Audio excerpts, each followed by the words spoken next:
नमस्कार दोस्तों, स्वागत है आप सभी का हमारे यूट्यूब चैनल NCERT टॉक में। दोस्तों, आज हम लाए हैं कक्षा 8 मैथ का जो चैप्टर है, तीसरा चैप्टर। उसमें क्या है कि चतुर्भुजों को समझना है। तीसरे चैप्टर में चतुर्भुज ही चतुर्भुज दिए हुए हैं, तो उसका हमें पहले तो साधारण तौर पे चतुर्भुजों का थोड़ा ज्ञान होना आवश्यक है। चतुर्भुज देख लेते हैं, आखिर चतुर्भुज होता क्या है। मतलब जिसमें चार भुजाएं हो उसको क्या बोलते हैं, चतुर्भुज बोलते हैं। जैसे कि एक हमने खींचा जिसकी चार भुजाएं, जैसे मान के चलो एक खींचा हमने, एक आकृति वक्र खींचा। वक्र ऐसी आकृति, मतलब ऐसी बंद वक्र भी होता है, खुला वक्र भी होता है। तो साधारण सी आकृति खींची हमने, लेकिन इसमें कितनी भुजाएं हैं, 1 2 3 और 4 भुजाएं हैं। यानी चार भुजाओं वाले इसको क्या बोलेंगे, चतुर्भुज बोलेंगे। तो इसमें इस चतुर्भुज को जिसकी चारों भुजाएं क्या हों, समान हों, उसे क्या बोला जाता है, इसे वर्ग बोला जाएगा। इसको क्या बोला जाएगा, वर्ग। और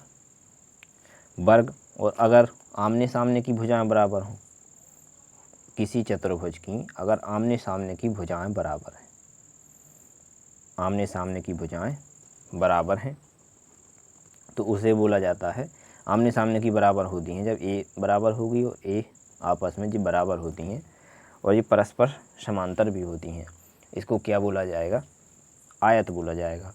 इसमें लंबाई और चौड़ाई अलग अलग दी गई होती है, आयत बोलेंगे। और अगर इसी को अगर हम वर्ग को थोड़ा तिरछा पकड़ के ऐसा खींच दें तो क्या बनाएगा, देखो कुछ ऐसी आकृति बनेगी। इसे बोला जाता है क्या, समचतुर्भुज। क्या, समचतुर्भुज, समचतुर्भुज बोला जाता है। और अगर हम आयत को पकड़ के दोनों कोनों को, इन दोनों को पकड़ के खींच दें अगर तिरछा, तो क्या बनाएगा, ये बनाएगा समांतर चतुर्भुज। ये बनाएगा क्या, समांतर चतुर्भुज। इसमें आमने सामने की भुजाएं क्या होती हैं, एक दूसरे की समांतर होती हैं, इसलिए इसको बोला जाता है समांतर चतुर्भुज।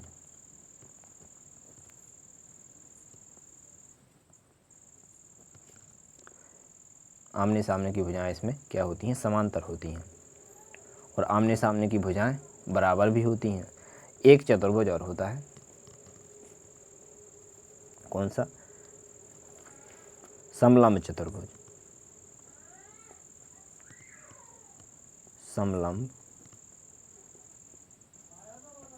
समलंब चतुर्भुज मतलब इसमें होता है कि आमने सामने ये भुजाएं होती हैं समांतर, और दो भुजाएं इसमें होती हैं क्या, दो भुजाएं असमांतर होती हैं। ये दोनों भुजाएं समांतर होती हैं, ये जो दोनों क्या होती हैं, असमांतर होती हैं। और इसमें एक ऐसी हाइट होती है, तिरछी हाइट। और चतुर्भुज का क्षेत्रफल अगर की बात करें तो क्षेत्रफल क्या होता है चतुर्भुज का, एरिया आधार गुणे ऊंचाई होता है इसका क्षेत्रफल चतुर्भुज का। चलिए तो प्रश्नावली, हम इसकी प्रश्नावली डिस्कस कर लेते हैं 3.1। चलिए देख लेते हैं प्रश्नावली 3.1। इसमें यहाँ कुछ साधारण सी आकृतियाँ दी गई हैं आपको, यहाँ पर कुछ आकृतियाँ दी गई हैं। तो इसमें प्रत्येक का वर्गीकरण निम्नलिखित आधार पर कीजिए। इसमें क्या है, वर्गीकरण करना है कि इसमें जो फर्स्ट ए नंबर लिखा हुआ क्या है कि साधारण वक्र कौन से हैं। मतलब इसमें साधारण वक्र छांटने, तो हमें देखना है कि इसमें देखने में जो मतलब ज़्यादा कठिन टाइप का दिखे तो उसको हमें साइड कर देना है। तो इसमें क्या है, फर्स्ट का जो आंसर है साधारण वक्र में, साधारण वक्र मतलब साधारण वक्र हो, उसमें ज़्यादा तिरछी लाइनें कम हो, मतलब ज़्यादा कठिन ना दिखे, अपन देखेंगे एक प्रकार से। तो क्या है कि आपका फर्स्ट हो जाएगा साधारण वक्र और दूसरा हो जाएगा।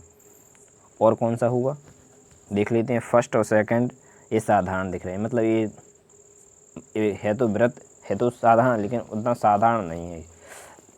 तो ये देखेंगे, ये भी क्या है आपस में, ये साधारण वक्र है और ये भी साधारण है और ये भी साधारण है। तो जो फर्स्ट ए का आंसर हो जाएगा वो क्या होगा कि आकृति जो है फर्स्ट साधारण वक्र है और दूसरी भी साधारण वक्र है, और पाँचवीं, छठवीं और सातवीं, तो ये साधारण वक्र है। और साधारण दूसरे में क्या बोला है, दूसरे में बोला है साधारण बंद वक्र। साधारण बंद वक्र में वे ही आ जाएंगे जो साधारण वक्र में आते हैं, जैसा कि हमने साधारण वक्र में क्या कौन से बोले हैं, फर्स्ट, सेकंड और ये फिफ्थ, सिक्स्थ और ये सेवेंथ नंबर का, पहला, दूसरा और ये पाँचवा, छठवां, सातवां, ये साधारण बंद वक्र में भी आ जाएंगे और साधारण वक्र में भी आ जाएंगे। अब सी नंबर पर क्या बोला है कि बहुभुज कौन सा है। बहुभुज का मतलब हो जिसमें बहुत सारी भुजाएं दी गई हों। बहुभुज का मतलब होता है बहुत सारी भुजाओं वाला। तो देखेंगे बहुत सारी भुजाओं वाला, एक तो हो जाएगा बहुत सारी भुजाओं वाला फर्स्ट ही, इसमें है बहुत सारी भुजाएं। और कौन सा है, सेकंड है, इसमें बहुत सारी भुजाएं हैं। तो फर्स्ट और सेकंड हो जाएगा, क्या हो जाएगा, बहुभुज, फर्स्ट और सेकंड। फिर डी नंबर का देख लेते हैं, उत्तल बहुभुज। अब बहुभुज तो आप जानते हैं कि बहुभुज का मतलब होता है बहुत सारी भुजाएं, लेकिन उत्तल का मतलब क्या होता है। उत्तल का मतलब होता है उठा हुआ या उभरा हुआ। मतलब इसमें देखेंगे कि जिसमें पृष्ठ उभरे हुए होंगे, मतलब कोई भी पृष्ठ धंसा ना हो। एक होता है उत्तल पृष्ठ और एक होता है अवतल पृष्ठ। अवतल का मतलब होता है धंसा हुआ पृष्ठ और उत्तल का मतलब होता है उठा हुआ पृष्ठ। तो ये डी नंबर का देख लेते हैं कौन सा, उठे हुए पृष्ठ कौन से, मतलब इसमें एक देखेंगे ये पृष्ठ जो है धंसा हुआ है, तो ये तो होगा नहीं। अब देखेंगे जैसे ये वाला देखें, तो इसमें भी कोई भी पृष्ठ क्या है, नीचे की तरफ धंसा नहीं है, ऊपर ही उभरे हुए हैं। तो क्या होगा कि जो है इस सेकंड वाला ही केवल मात्र देख रहे हैं आप कि सेकंड वाले भी ऐसे हैं कि पृष्ठ उभरे हुए हैं। जैसा कि इस आकृति में इसमें देखेंगे तो पृष्ठ क्या है, धंसे हुए हैं, मतलब अंदर की साइड धंसे हुए हैं। इसमें भी धंसा हुआ है, इसमें भी मुड़े हैं अंदर की साइड और इसमें भी मुड़े हैं। तो जो सेकंड नंबर का हो जाएगा वो हो जाएगा क्या, उत्तल बहुभुज हो जाएगा। मतलब उसके साथ साथ उत्तल के साथ साथ बहुभुज भी होना चाहिए। मतलब क्या कि बहुभुज मतलब बहुत सारी भुजाएं हों। जैसा कि आप देख रहे हैं कि इसमें ये तो अवतल हो जाएगा, नीचे की तरफ धंसा है, इसमें बहुत सारी भुजाएं नहीं हैं, केवल इसमें हैं बहुत सारी भुजाएं, तो ये हो जाएगा उत्तल बहुभुज। अब अवतल बहुभुज देख लेते हैं। अवतल बहुभुज कौन सा हो जाएगा, एक तो देख लेते हैं जिसमें धंसे हुए पृष्ठ हैं, तो एक तो आपका फर्स्ट ही हो जाएगा अवतल बहुभुज, और एक कौन सा हो जाएगा, एक ही हो जाएगा। मतलब बहुत सारी भुजाएं भी हो उसमें और क्या हो, पृष्ठ नीचे की तरफ धंसे हों। तो इसमें एक पृष्ठ नीचे की तरफ धंसा है और एक पृष्ठ इसमें, मतलब ये सारे पृष्ठ धंसे हैं, तो ये अवतल बहुभुज के अंतर्गत आएंगे। तो बस इसमें ज़्यादा और कुछ नहीं है प्रश्नावली में। देखते हैं कि और सेकंड क्वेश्चन क्या है। सेकंड क्वेश्चन कि समबाहुभुज क्या है। समबाहुभुज पूछा है कि मतलब समबाहुभुज क्या होता है। अब बहुभुज का तो आप मतलब जानते हैं कि भुज का मतलब होता है भुजाएं और बहु का मतलब बहुत सारी भुजाएं हों। अब सम का मतलब क्या, सम का मतलब हो कि मतलब सभी भुजाएं क्या हों, समान हों भुजाएं, मतलब सभी भुजाएं समान जिसमें हो तो वो हो जाएगा क्या, समबाहुभुज। और सभी भुजाएं जिसमें अगर बराबर हैं, सभी भुजाएं बराबर हैं, जैसे मान के चलो कि एक त्रिभुज है, त्रिभुज बनाएं या हम चतुर्भुज बनाएं, तो जिसमें तीनों भुजाएं बराबर हों उसको क्या कहेंगे, हम समबाहुभुज कहेंगे। जैसे एक त्रिभुज है, बहुभुज का मतलब होता है बहुत सारी भुजाएं, तो इसमें मतलब ऐसी बंदाकृति हो कि मतलब इसमें दो से अधिक भुजाएं हैं, एक, दो, तीन, और सारी भुजाएं क्या है आपस में, ये सब भुजाएं बराबर हैं, तो इसको बोलेंगे। और इसके अगर सभी भुजाएं आपस में बराबर हैं तो इसके सभी जो एंगल हैं, मतलब कोण हैं, वे तीनों कोण भी आपस में क्या होंगे, बराबर ही होंगे। तो इसी आकृति को क्या बोला जाता है, समबाहुभुज। समबाहुभुज बोला जाता है ऐसी आकृतियों। और जैसे अगर वर्ग लें, मतलब एक 4 भुजाओं वाली आकृति लें, 4 भुजाओं वाली अगर आकृति ले रहे हैं तो मतलब जिसमें सभी भुजाएं आपस में क्या हों, समान हों, चारों भुजाएं, तो उसको क्या बोलेंगे, वर्ग, वर्ग बोलेंगे। और इसके सारे मतलब जितने सारे इसके कोण हो जाएंगे, ये कोण भी आपस में, जैसा कि आप जानते हैं कि 90-90 डिग्री के कोण होते हैं। चारों कोणों का योग चतुर्भुज में 360 होता है और त्रिभुज में होता है तीनों कोणों का, आंतरिक कोणों का योग 180। तीनों कोण समबाहुभुज में बराबर होने चाहिए और सभी भुजाएं बराबर हों, तभी हम उस आकृति को क्या कहेंगे, समबाहुभुज कहेंगे। चलिए देख लेते हैं कि क्या बोला है आगे फर्स्ट क्वेश्चन में। 3 भुजाएं, 3 भुजाएं अगर क्या हों, 3 भुजाएं समान हों, तो हम डिस्कस कर चुके हैं कि अगर 3 भुजाएं समान हो तो उसको क्या बोलेंगे, समबाहु त्रिभुज, समबाहु त्रिभुज बोलेंगे। और अगर 4 भुजाएं समान हैं, 4 भुजाएं समान हैं तो क्या बोलेंगे, इसमें आकृति में हम डिस्कस कर ही चुके हैं, तो इसको क्या बोलेंगे, वर्ग बोलेंगे। क्या बोलेंगे, वर्ग बोलेंगे। 4 भुजाएं समान हो उसे समचतुर्भुज भी, इसे क्या कह सकते हैं हम, समचतुर्भुज भी, एक समचतुर्भुज भी है ये।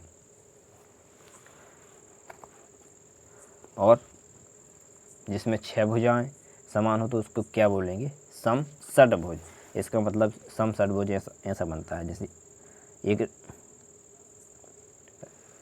व्यंजन लिंग टाइप की बनती है। ये क्या हो जाएगा, समषट्भुज। कितनी भुजाएं, 1 2 3 4 5 6, और सभी भुजाएं आपस में क्या हैं, बराबर हैं, तो इसको बोलेंगे क्या, समषट्भुज, समषट्भुज।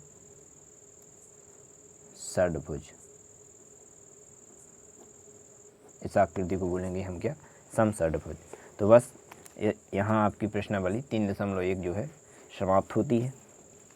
और इसके जो पहले वाली पार्ट है, फर्स्ट चैप्टर और सेकंड चैप्टर, तो उसके हम मतलब एक एक प्रश्न हमने सॉल्व करवाए हैं।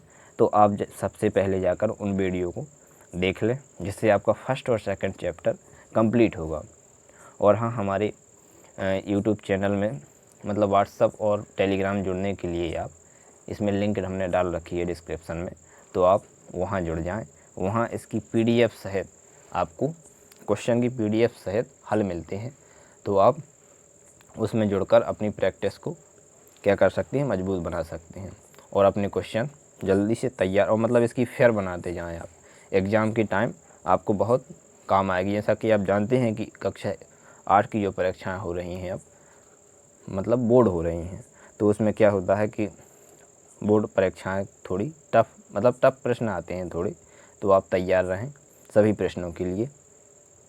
धन्यवाद।